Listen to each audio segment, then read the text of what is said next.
Assalamu alaikum, this is me Adsham and you're watching my YouTube channel RILS The Lingua Expert. I'm the expert trainer of IELTS, PTE, IELTS Life Skills, OET and other English language proficiency exams. In today's video, I'm going to discuss another very important topic of English grammar, which is clause.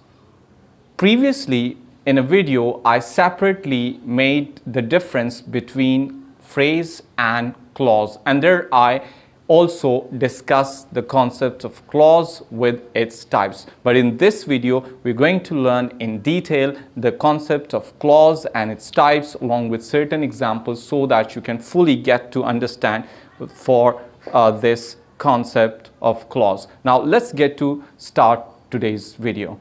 Now, clause is actually, by definition, a combination of at least subject and a verb which can either stand alone to convey its complete sense or not. So, clause is basically a combination of at least subject and a verb, because in a sentence pattern you have 5 different components.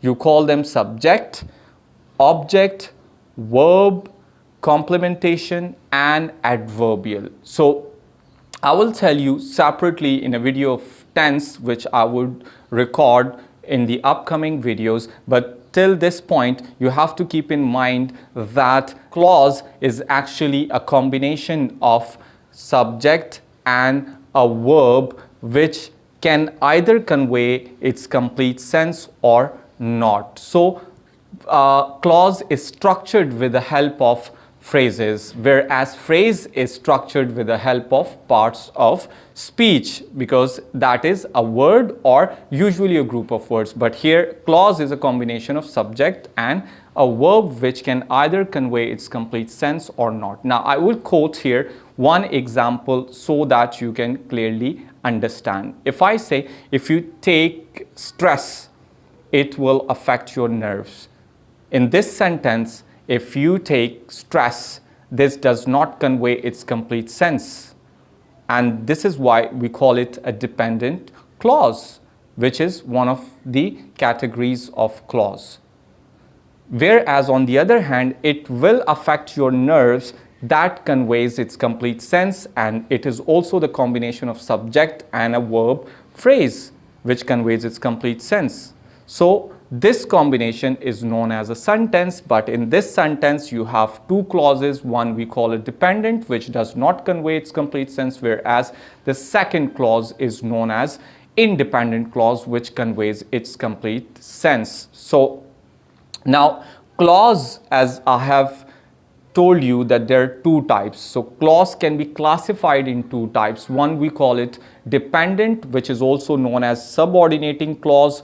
The other type is known as main clause, which is also known as independent clause. So now let's get to have the difference between these 2 clauses in terms of definition and certain points. Now, dependent clause is a combination of subject and a verb which does not convey its complete sense. This is what we call it dependent clause. Whereas independent clause is also a combination of subject and a verb but conveys its complete sense. So the basic difference between dependent and independent is that they one, like a dependent clause, does not convey its complete sense, whereas independent clause, it conveys its complete sense. Now let's move forward to the second point. The second point, that dependent clause, it always depends on the main clause to convey its complete sense, because it alone can never convey its complete sense, whereas independent clause never depends on any other clause to convey its sense, because it itself and it alone can convey its complete sense to the reader or listener.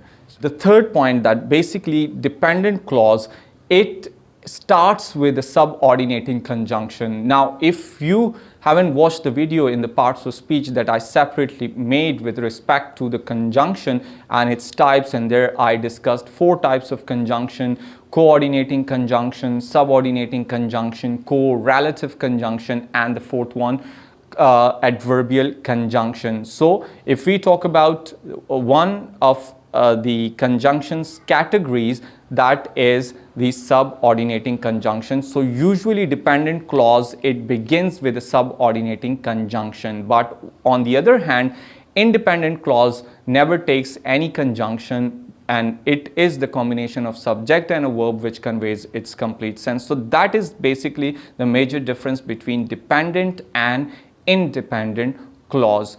Now let's get to have one or two examples, and then we're going to end this video. Now, first example, I say once you finish your project. So this is an independent clause because once is a subordinating conjunction.